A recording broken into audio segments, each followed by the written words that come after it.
we contribute in prolonging life, we contribute in increasing quality of life, and we contribute in the drug development life cycle.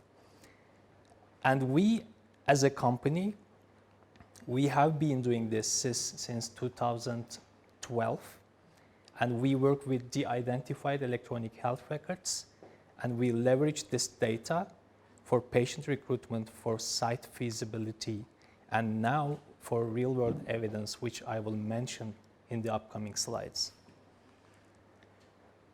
This is our today's coverage, and I will show you in a couple of slides how we started. So this was the reason why we started doing this. Industry benchmark says 20% of sites end up with zero enrollment, no patients enrolled. 80% of trials are delayed, and mostly because of patient recruitment related problems. And more than half of the protocols suffer from amendment, which means delay every time. For every amendment, you have to go through Ministry of Health approvals, ethics approvals, etc. And it comes with a delay. So this was our starting point. We thought we could provide solutions to tackle these issues. Another thing was, this is again industry average in different indications. Out of 100 patients, only 7 complete clinical trials. And on the way, we lose patients during pre-screening, consent processing, screening, and after enrollment, we have dropouts, etc. So it is important to start with a bigger population or bigger pool of patients, eligible patients, so that at the end, we can end up with more patients completing the trial together with us. And this was the starting point. So we started with Switzerland, University of Basel, for this product and for this line of business.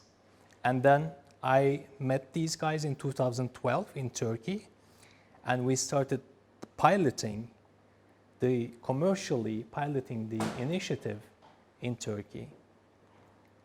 Of course, when you, let's say, play with data or leverage data, there are some questions around data privacy and ethics of data use, especially healthcare data use, interoperability of these systems, how they get connected, scalability of your solutions afterwards, if you want to do it globally, and the quality of the data you are processing. Because at the end, we just leverage what is in there, so it has to have high quality. And of course, we need to follow the guidelines and the laws and the rules, local or global guidelines for data use, healthcare data use. HIPAA in US was our first guide, because back then we didn't have GDPR. Then GDPR. In Turkey, we have another law specific to Turkey.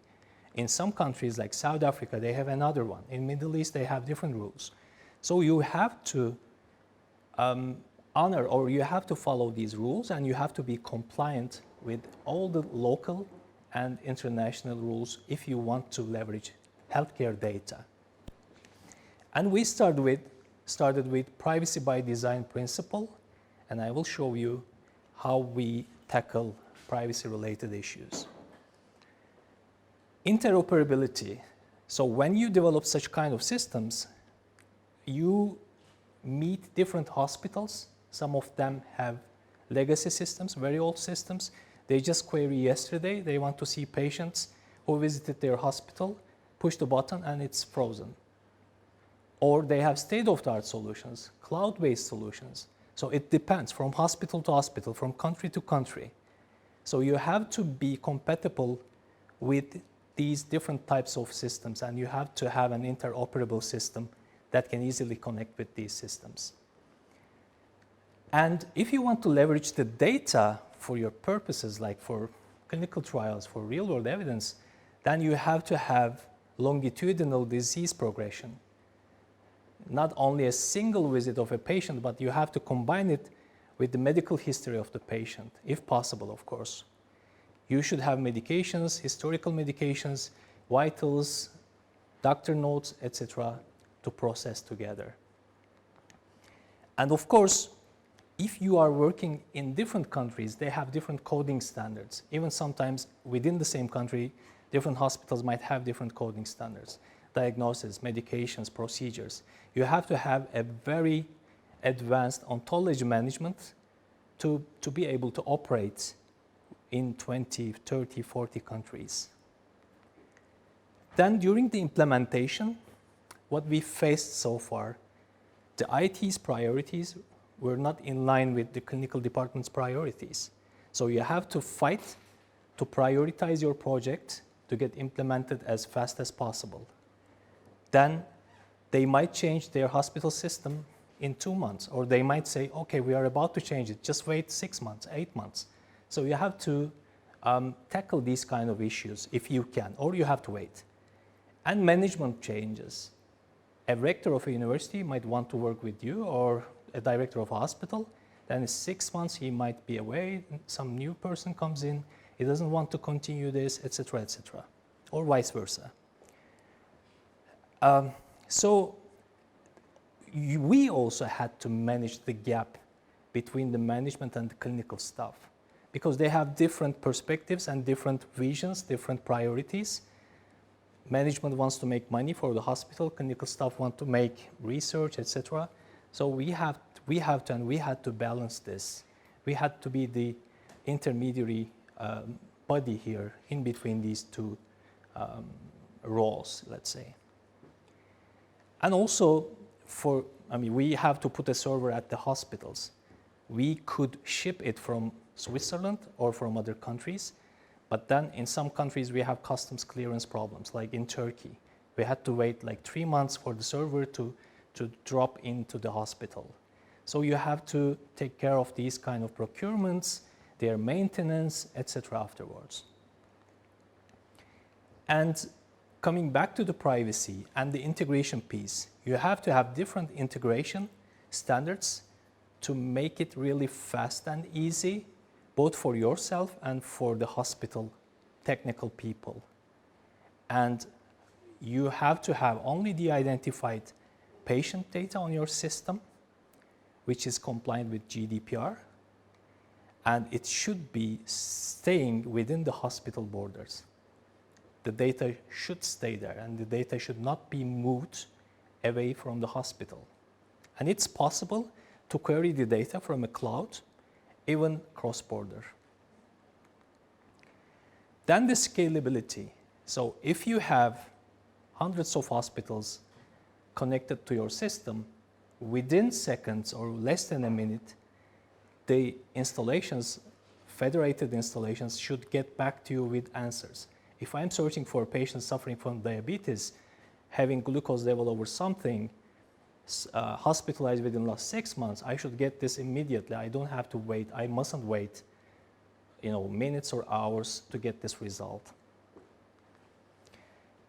Then on the way, we saw that FDA is pushing or helping us to leverage electronic health records for clinical trials or for research purposes. And they issued guidance or guidelines to leverage this. In time, this happened. Then some hospitals, especially in Switzerland, told us, why don't you bring us together so that we can do joint research? And yes, now we are the official vendor which is doing this in Switzerland, which is connecting university hospitals. Because they said, with this way, we can access a larger pool of patients, we can share our resources, expertise, we can reduce costs, share infrastructure costs, etc., etc. They have a lot of benefits from this alliance, and we help them to realize this initiative. Then we saw other guidelines for real-world data, for data quality, especially for medical devices. again, these guidelines encouraged us to leverage data. Then, this is from Turkey. In 2017, Ministry of Health issued, again, guidelines to improve data quality. It says, assign 3 new roles: data manager, data analyst, data quality officer, and do regular data quality reviews to improve the data quality at the Ministry of Health hospitals. So this again encouraged us to leverage data not only for clinical trials, randomized clinical trials, which is conducted on a, let's say, similar set of people. Then it helped us to, we cannot read it, I don't know why, but it helped us to leverage or to see different people having different medical backgrounds, having difficult social backgrounds, and also suffering from different chronic conditions. And with the real-world data, now we can not only focus on the experimental setting, which is randomized clinical trials, but we can see the real world, real patients which are suffering from different diseases. And with this, when we say real-world data, it starts with registries, claims data, electronic health records, which we mostly focus on, mobile apps, genomic data, and maybe some other data sources which are not written here. And then our clients told us, why don't you focus on real-world data? Because you have access to data. And you could help us for late-phase studies, prospective, retrospective studies, post-marketing surveillance, incidence prevalence of diseases. We can make publications. We can use this for academic purposes at the hospitals after ethics committee approvals, et cetera, et cetera. And for market access, we could again plan the fit of drugs into market. I mean, they had a lot of ideas. So they guided us to expand our portfolio of services. And then we started at least to help them for their target selection during drug development. And we started helping them for their launch of drug, preparation of reimbursement dossiers, go, no-go decisions, etc., and then commercialization. And for both for sponsors and for academic people, we started helping them for the treatment pattern analysis, disease burden calculations, patient adherence, etc. And I mean, we can do, since you have access to data, you can do analytics based on index-driven scenarios.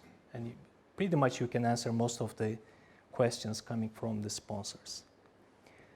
So in time, starting from 0 in 2012, we accumulated a network, an ecosystem of partners, solutions, technology which is compliant with all the rules and regulations, privacy, patient data access, and the patient data sets, at least diagnosis, laboratory results, medication, procedures, and demographics. But if they have more within the hospital, then more could be leveraged or analyzed. And then this is coming from the analysis within, from a hospital in Brazil in our network. Then we could help them to at least seal these leaks and increase patient retention. It's not much, again, it's still 13%, but when you calculate it, it's a huge improvement. And our next vision, after having protocol optimization, site identification, site feasibility, patient identification, real time, finding eligible patients, now we are working on detecting underdiagnosed patients by using artificial intelligence algorithms on the anonymized data sets. And also now the industry is discussing EHR, electronic health record, to EDCs to reduce double data entry and to improve efficiency. And these are now, let's say, the targets we want to achieve within 1 or 2 years, especially in developing a product and developing our services. That's it. I think I was on time, hopefully. Yes, yes, you were.